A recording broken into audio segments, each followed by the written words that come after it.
Mister ladies viewers அனைவருக்கும் வணக்கம். நான் டாக்டர் நித்யா, சித்தா பிசிஷியன். நரம்பு சம்பந்தப்பட்ட நோய்கள் சிலருக்கு ஏற்படுது. அதுல முக்கியமா சடனா ஏற்படக்கூடிய ஒரு நோய் தான் பார்த்தோம்னா எபிலெப்சி அப்படின்னு சொல்லக்கூடிய வலிப்பு நோய்.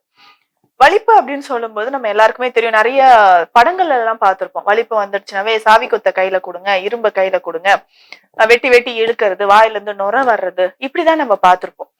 இந்த வலிப்பு நோய் யாருக்கு எந்த ஏஜ்ல இருக்கிறவங்களுக்கு வரலாம் அப்படின்னா, இதுக்கு வயது வித்தியாசம் இல்லை. குழந்தைகள்ல இருந்து எந்த ஏஜ்ல இருக்கிறவங்களுக்கு வேணாலும் வரலாம். மூளையில இருக்கக்கூடிய நமக்கு சிக்னல்ஸ், அதாவது எப்பவுமே மூளை செல்களுக்கு இடையில நமக்கு ஒரு சின்ன வேவ்ஸ் கரண்ட் மாதிரி பாஸ் ஆகிட்டே இருக்கும். சோ இந்த நியூரான்ஸ்க்கு இடையில பாஸ் ஆகக்கூடிய இந்த கரண்ட் சின்ன சின்னதா ஏற்படக்கூடிய இந்த தூண்டுதல்கள்ல மாற்றம் ஏற்படும் பொழுது, இது நரம்புகளில் கடத்தப்படும் பொழுது வரக்கூடிய மாற்றங்கள்.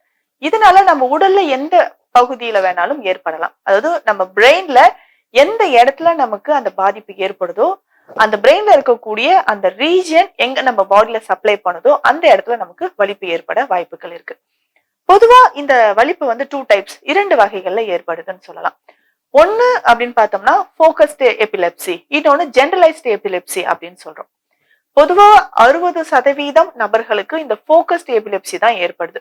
மூளையில ஏதாவது ஒரு பகுதியில பாதிப்பு ஏற்பட்டோ, நமக்கு அடிபட்டு தலையில அடிபடுது, அதனால மூளையில இருக்கக்கூடிய செல்கள் பாதிக்கப்படுது. மூளையில ஹெமரேஜ், அதாவது ரத்த கட்டுகள் ஏற்பட்டு அதனால வரக்கூடியது. ஹை பிளட் பிரஷர் இருக்கிறது, நீண்ட நாட்களாக நம்ம தூங்காம இருக்கிறோம், ஏதாவது ஒரு மருந்துகள் தொடர்ந்து எடுக்கிறோம், அதோட சைடு எஃபெக்ட்னால கூட நமக்கு வலிப்பு ஏற்படலாம். ஜெனரலைஸ்டு எபிலெப்சி அப்படின்னு சொல்றது உடல் முழுவதுமே நமக்கு பாதிப்பை ஏற்படுத்தும். ரொம்ப தீவிரமான ஒன்றா இருக்கும். அதாவது கை கால்கள் எல்லாம் அதிகமாக வெட்டி இழுக்கிறது, மயக்கம் போட்டு கீழே விழுறது, கோமா ஸ்டேஜுக்கு போறது, வாயில அடிக்கடி நுரை தள்ளுறது, இந்த மாதிரியான அறிகுறிகள் எல்லாமே இந்த ஜெனரலைஸ்டு எபிலெப்சி அப்படின்னு சொல்லக்கூடிய வலிப்பு பகுதியில வரும்.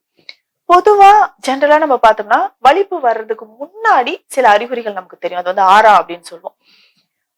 வலிப்பு நோயாளிகளுக்கு பார்த்தோம்னா, ஐயோ எனக்கு இப்போ வலிப்பு வரும் அப்படின்றது கரெக்டா சொல்லிடுவாங்க. ஏன்னா திரும்ப வரும்பொழுது அது முன்னாடி இந்த மாதிரிதான் இருந்துச்சு, இதுக்கு அடுத்தது அப்படியே எனக்கு வலிப்பு வந்துருச்சு அப்படின்னு சொல்லுவாங்க. என்னென்ன சிம்டம்ஸ் தெரியும்னா, சிலருக்கு வந்து நம்ம சாப்பிடுற ஃபுட் டைஜஷன் ஆகாத மாதிரி இருக்கும்.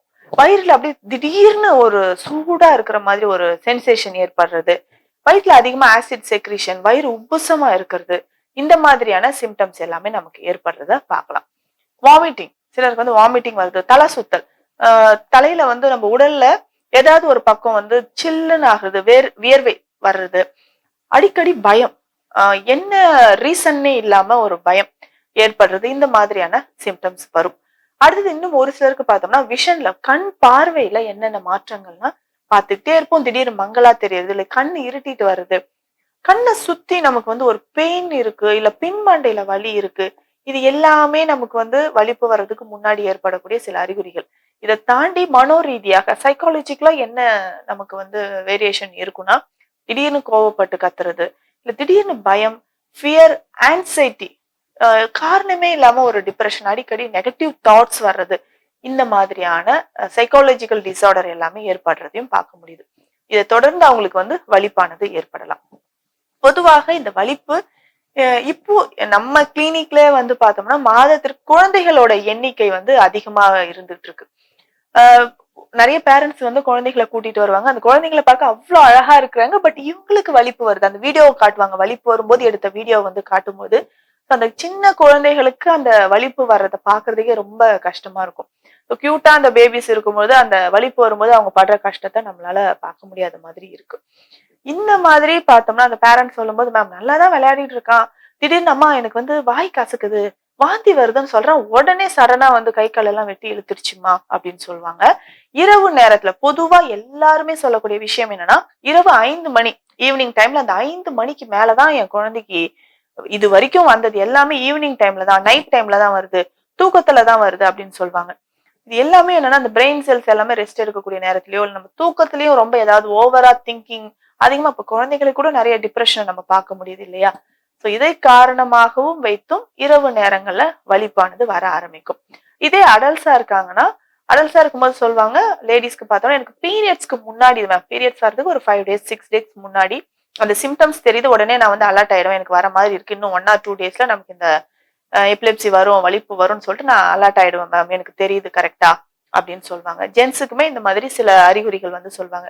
நான் டிரைவ் பண்ணிட்டு இருக்கும்போது எனக்கு தலை சுத்துது, மயக்கம் வர்ற மாதிரி இருக்கு, உடனே நான் வந்து வண்டியை ஓரம் கட்டிட்டு சரி எனக்கு வர மாதிரி இருக்கேன்னு சொல்லுவேன், அதே மாதிரி வந்துரும். இந்த மாதிரியான கண்டிஷன் ஒவ்வொருத்தருக்குமே இது வாழ்க்கையில வந்துட்டு இருக்கு. இதனால என்ன பேரண்ட்ஸ் கரெக்டா சொல்லுவாங்கன்னா, கரெக்டா என் குழந்தைய ஸ்கூலுக்கு அனுப்ப முடியல, இதனால திருமணம் தடைப்பட்டவங்க நிறைய பேர் இருக்காங்க. அதாவது பார்த்தோம்னா மன ரீதியாக நிறைய மன உளைச்சலுக்கு ஆளானவங்களும் இருக்காங்க. என் பெண்ணுக்கு வந்து இதனால இந்த நோய் இருக்கிறதுனால திருமணம் தடைபட்டு போகுது, மாப்பிள்ளை வீட்டுல சொன்ன உடனே போயிட்டாங்க. அதே மாதிரி ஆண்களுக்குமே அப்படிதான், வயது கடந்துகிட்டே இருக்கு, எனக்கு வந்து இது குணமான மாதிரி தெரியலன்னு சொல்லிட்டு நிறைய பேர் வருத்தப்படுறவங்களையும் நம்ம பார்க்க முடியுது. பொதுவாக இந்த வலிப்பு நோய்ன்றது சாதாரணமா நம்ம பிரெயின் செல்ஸ்ல ஒரு இம்பல்ஸ் ஏற்படுறதுனால வரக்கூடிய பிரச்சனை தானே தவிர இது தீர்க்க முடியாத நோய் இல்ல அடுத்தடுத்த ஜெனரேஷனுக்கு பரவக்கூடியது அப்படின்றதெல்லாம் கிடையாது.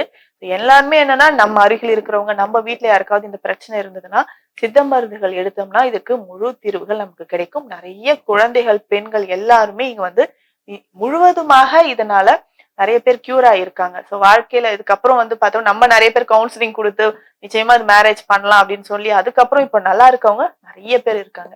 இது பேசிக்கா நம்ம சித்த மருந்துகள் அப்படின்னு பார்க்கும்போது அந்த நரம்புகளை பலப்படுத்தக்கூடிய மருந்துகள் தான் நம்ம கொடுக்குறோம். அதே மாதிரி ஸ்டாமினாவை இன்க்ரீஸ் பண்ணணும். ஸ்டாமினானா உடல்ல இருக்கக்கூடிய அந்த ஆற்றலை வந்து நம்ம அதிகரிக்கணும். அதே மாதிரி பாசிட்டிவ் எனர்ஜியை நம்ம வந்து உடல்ல வந்து அதிகரிக்கணும். பாசிட்டிவ் எனர்ஜினா என்னன்னா நம்ம திங்க் பண்ற தாட்ஸ், நம்மளுடைய எண்ணங்கள்ல இருந்து நம்ம உடல்ல இருக்கக்கூடிய நரம்புகள் வரைக்கும் எல்லாமே பாசிட்டிவா இருக்கணும். இத நல்லா ப்ரொமோட் பண்ற மாதிரியான மெடிசன்ஸ் தான் நம்ம கொடுக்குறோம். இதற்கு முக்கியமா பார்த்தோம்னா கருந்துளசி கற்பம், இது ரொம்ப ரொம்ப எக்ஸலண்டான ஒரு மெடிசன். நம்ம கிளினிக்ல பல வருடங்களாக கொடுத்துட்டு இருக்கோம் இந்த கருந்துளசி கற்பம். அதே மாதிரி பார்த்தோம்னா சரஸ்வதி சூர்ணம்ன்ற ஒரு மருந்து கொடுக்குறோம். இது ரொம்ப எக்ஸலண்டான ஒரு மெடிசன் சொல்லலாம். ஏன்னா வலிப்பு நோய் இருக்கக்கூடிய நிறைய பேருக்கு இதை நம்ம கொடுக்குறோம். இதுல முக்கியமா வசம்பு, அக்ரஹாரம், அரிசி திப்ளி, அதிவிடயம் உள்ளிட்ட நிறைய மூலிகைகள் சேர்த்து அதை பாவனை பண்ணி நம்ம கொடுத்துட்டு இருக்கோம். இதோட சேர்த்து நெய் வகைகள்ல பிரம்மி நெய், வல்லாரை நெய், இந்த மருந்துகளும் நம்ம கொடுக்குறோம். எல்லாமே ஸ்பெஷல் மெடிசனா நம்ம கொடுத்து இதோட கஷாய மருந்துகள் கொடுக்குறோம். தலைக்கு குளிக்கிறதுக்கு நம்ம எண்ணெய் குளியலுக்கான எண்ணெய் வகைகளும் கொடுக்கும்போது குழந்தைகளுக்கு மிக விரைவில் ஒரு முன்னேற்றமானது ஏற்படுது. மேம் முன்னாடி எல்லாம் மாதத்துக்கு 2 முறை வந்தது, மெடிசன் எடுத்தோடனே மாதத்துக்கு 1 முறை தான் வருதுன்னு சொல்லுவாங்க. அடுத்து இல்ல மேம் இப்ப 2 மாசத்துக்கு 1 முறை தான் வருது, 6 மாசம் ஆச்சு இது வரைக்கும் வரவே இல்லை மேம், ரொம்ப தேங்க்ஸ் மேம் அப்படின்னு சொல்லுவாங்க. உணவு முறைகளோடு நம்ம சித்த மருந்துகள் எடுத்தோம்னா இதனால சமுதாயத்துல இந்த வலிப்பு நோயால நிறைய பேர் பாதிக்கப்பட்டிருக்காங்க இல்லையா? எல்லாருக்குமே ஒரு மன உளைச்சல் இல்லாம சந்தோஷமான ஒரு எதிர்காலம் இதனால நமக்கு தடைப்பட்டுட்டே வந்த நிறைய பேருக்கு சித்த மருந்துகள் எடுத்து ஒரு நல்ல சந்தோஷமான எதிர்காலம் அமையும் அப்படின்றத இந்த பதிவின் மூலம் நான் எல்லாருக்குமே சொல்றேன். மீண்டும் அடுத்த பதிவில் சந்திக்கலாம். நன்றி.